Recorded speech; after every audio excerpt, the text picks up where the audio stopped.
Hey guys, we actually have some pretty big news regarding Dragon Ball Z Budokai Tenkaichi 4. Geekdom 101, one of the biggest content creators in the Dragon Ball space, has recently put out some new big info and reveals for the game. For this video, I'll be talking about some of the main things he's talked about. So for one, the Tournament of Power is confirmed. To be specific, Geekdom mentions that characters who are in the Tournament of Power, who are never playable in a Dragon Ball game, would be making an appearance. Let's hear it from him. First of all, there will be characters from the Tournament of Power who have never been playable in a Dragon Ball game before, who will be playable in Tenkaichi 4. Now, this indirectly confirms characters like Ultra Instinct Goku, Jiren, Kefla, Blue Evolved Vegeta, and more. Because if they're going to include the characters who are never seen before, then logically, wouldn't it make sense to include the most popular characters from the Tournament of Power? For the never before seen characters, it'll probably be the Universe Dogs, Universe 11 characters, and more. 2. The roster will be bigger than Dragon Ball Xenoverse 2, taking into account all of Xenoverse 2's DLC as well.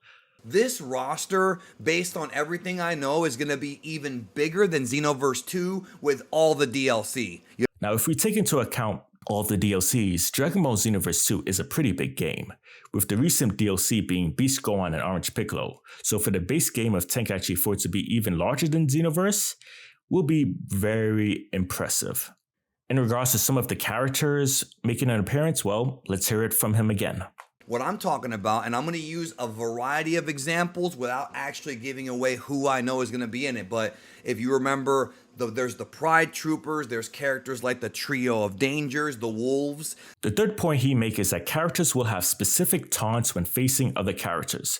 To go into detail, here is part of what Geekdom said. So if you pick Vegeta and your friend, let's say you're doing one-on-one, you pick Vegeta, your friend picks Goku, he'll say something like, "Oh, Kakarot, you want to face me in battle?" Bad impression, I know, but he'll say something like that. So just from what he's been saying, this actually looks like the special quotes and interactions. You know, I actually did most of the unique dialogue for the Tenkaichi series, so I'm actually glad that it's going to be included, just like games like Xenoverse and Fighters. And I'm actually a fan of the intros, even though it can be a bit of a pain in the ass to even do.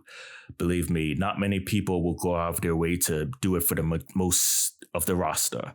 4, we will be having new stages, which, you know what, it makes sense since this game will be covering Dragon Ball Super and the Tournament of Power. Whether it'll include a stage where Goku and Vegeta fought Frieza remains to be seen. Frieza.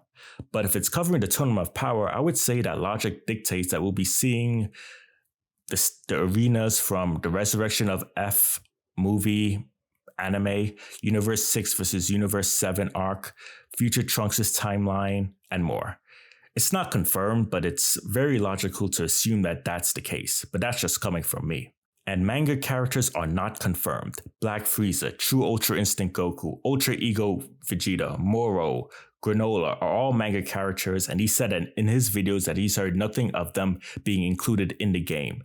There's also no current confirmation of Beast Gohan and the DBS movie characters coming in. We'll just have to wait and see. In my opinion, I do think that they'll include it. Whether they'll be in the base game or DLC is a different story. And yeah, that's some of the news. If you want to check out his full video, click the link in the description and honestly check out his channel.